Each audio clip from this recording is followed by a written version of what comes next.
দর্শক, রাজস্ব ফাঁকির বিষয়ে আরও জানাতে বার্তাকক্ষ থেকে আমাদের সাথে যুক্ত হচ্ছেন সহকর্মী মাঝার মাহবুব।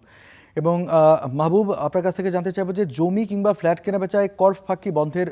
উদ্যোগের কথা বলেছেন এনবিআর চেয়ারম্যান, তা কতটা বাস্তবায়ন করা সম্ভব হবে? এবং 60,000 কর ফাইল অডিট করার কথা বলা হয়েছে, তাদের পরিণতি কি হবে এবং এই ফাইলগুলোকে কিভাবে যাচাই বা বাছাইয়ের তালিকায় তোলা হবে? এনবিআরের ভূমি নিবন্ধন করের যে বিদ্যমান আইন, সেই আইনে যখন কোনো জমি কেনাবেচা হয় এবং ওই জমি যিনি কেনেন তাকে কিন্তু আসলে তার যে জমির উপরে নির্দিষ্ট কর হার নির্ধারণ করা আছে, অপরদিকে তার নিবন্ধনের উপরেও কিন্তু তাকে নির্দিষ্ট হারে 11% হারে এবং গেইন ট্যাক্স এবং ক্যাপিটাল গেইন সব কিছু মিলিয়ে কিন্তু 11% হারে তাকে নিবন্ধন কর দিতে হয়। সেই জায়গা থেকে এনবিআর ভাবছে যে পরবর্তী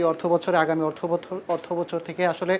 যিনি জমি বিক্রি করবেন সেখান থেকে তার যে পরিমাণের অর্থ আয় হবে সেখানেও যে আবার কর বসানোর চিন্তা করছে। এবং যেটি বলছিলেন যে 60,000 যেই নথি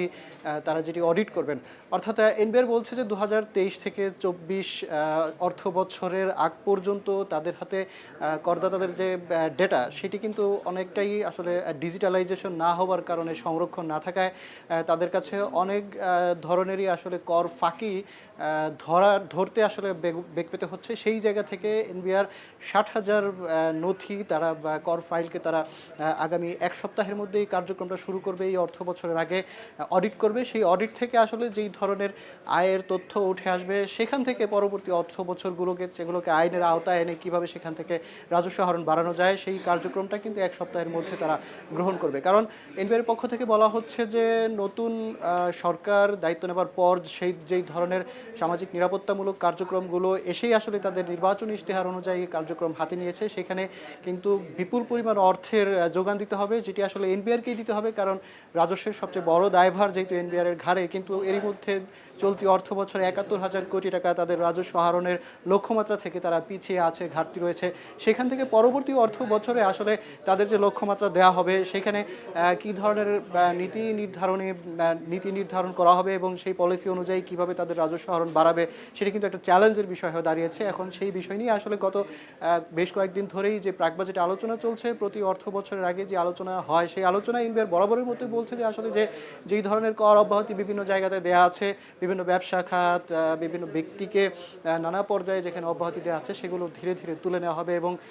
শেয়ার বাজারে লিস্টেড নন লিস্টেড কোম্পানির পক্ষ থেকে যেই ধরনের যে আসলে যে ফারাক তুলে নেওয়ার কথা বলা হচ্ছে, এনবিআরের পক্ষ থেকে কিন্তু বরাবরের মতোই বলা হচ্ছে যে সব ধরনের যে অব্যাহতি আছে সেগুলো তো তুলে নেওয়া হবেই। এবং আয়কর যে স্ল্যাব, সেটি পরবর্তী অর্থ বছরে এখন যে সর্বোচ্চ 30% আছে, সেখানে 35% পর্যন্ত করা হতে পারে। এবং সবশেষ আজকের যেই আলোচনায় আসলে 60,000 যেই নথি তারা নিবন্ধনের যারা আয়করদাতা রয়েছেন তাদের যেই নথি ধরে তারা যে অডিটের আওতায় আনবে, এই কথাটা কয়েক বছর ধরে এনবিআর কিন্তু বলে আসছিল, কিন্তু শুধুমাত্র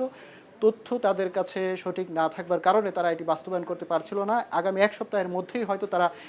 এই উদ্যোগটা কার্যকারিতার জায়গায় নিয়ে যাবে, তেমনটাই কিন্তু বলা হচ্ছে। আবার আসলে ব্যবসায়ীদের পক্ষ থেকে বরাবরের মতোই যে অব্যাহতির জায়গাটা আরও বাড়ানোর জন্য যে বলা হয়, সবচেয়ে যে কর্পোরেট করের হার সেখানে কিছুটা হ্রাস করা, এছাড়াও কাস্টমসে যেই জটিলতার কথা গতকালকে যে এনবিআর যেটি বাস্তবায়ন করেছে, যে বাংলাদেশ ব্যাংকের সঙ্গে তাদের যে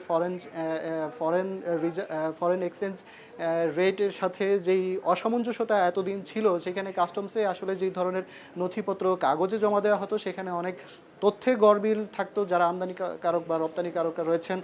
তারা আসলে যে তথ্যে গরমিল করতেন, সেই জায়গাতেও কিন্তু সংকুচিত হয়ে আসছে। কারণ এসআইকোডা ওয়ার্ল্ডের সঙ্গে বাংলাদেশ ব্যাংকের যে ওয়েবসাইট রয়েছে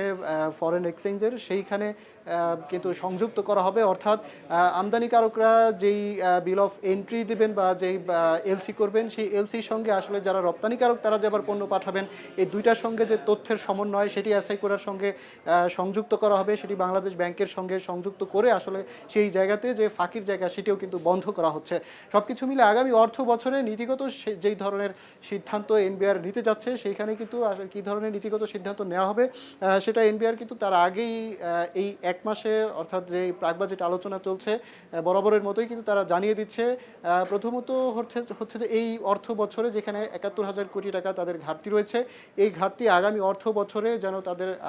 বাড়তি চাপে না ফেলে, সেই জায়গাতে আগামী অর্থ বছরে কী ধরনের তাদের উপরে